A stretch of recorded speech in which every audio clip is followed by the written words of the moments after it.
ایک بار نبی پاک علیہ الصلوۃ والسلام سے سوال ہوا، سوال کرنے والے نے بھی کتنا پیارا سوال کیا، اور یہ حدیث بخاری کی حدیث ہے۔ اللہ کے نبی علیہ الصلوۃ والسلام سے عرض کیا، حضور میرے حسن اخلاق کا سب سے زیادہ حقدار کون ہے، کون ڈیزرونگ ہے، سب سے زیادہ مجھے کس کے ساتھ حسن اخلاق کرنا ہے؟ حدیث کا خلاصہ نبی پاک نے فرمایا تیری ماں۔ پھر پوچھا حضور اس کے بعد سیکنڈ؟ فرمایا تیری ماں۔ کہا حضور اس کے بعد؟ فرمایا تیری ماں۔ 3 بار۔ پھر کہا حضور اس کے بعد؟ فرمایا تیرا والد۔ اچھا اب یہاں یہ حدیث تو پوری ہو گئی، مگر سبحان اللہ، اچھا کوئی نارمل آدمی حدیث، جو لوگ کہتے ہیں نا بھائی کسی مفتی صاحب کی کیا ضرورت ہے، تفسیر کی کیا ضرورت ہے، خود ہی قرآن پڑھ لو، خود ہی حدیث پڑھ لو۔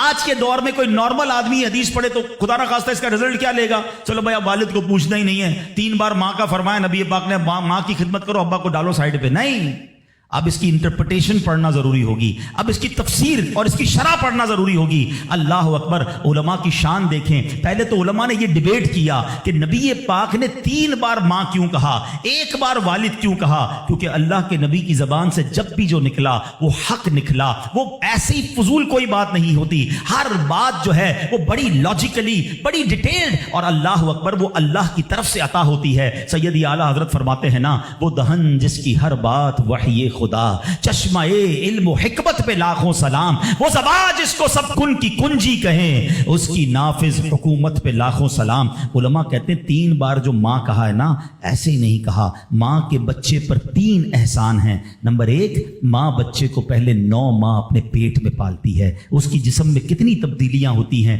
کتنی تکلیفیں وہ اٹھاتی ہے۔ نمبر 2، جب پیدائش ہوتی ہے، رائٹ دا ٹائم آف پیدائش، وہ بالکل موت کے قریب سے ہو کر آتی ہے، شدید درد اور ایسی کیفیت ہو جاتی ہے کہ کئی لوگ دنیا سے چلے بھی جاتے ہیں۔ اور تیسری ماں مہربانی کیا کرتی ہے کہ اپنے بچے کو پھر پالتی ہے۔ فرمایا ماں 3 احسان کرتی ہے بچے پر، اس لیے 3 بار ماں کہا۔ اور ان تینوں احسانوں میں والد ایک احسان کرتا ہے، وہ بچے کو پالتا ہے، اس لیے 1 بار والد کہا۔ سبحان اللہ، ایک لفظ حکمت بھرا ہے۔ اب علماء کہتے ہیں اس حدیث کا مطلب یہ ہوگا کہ عزت والد کی زیادہ کرے گا اور خدمت ماں کی زیادہ کرے گا، یعنی والد کا بھی احترام ہے۔ اللہ اکبر، یہ ہماری شریعت ہے۔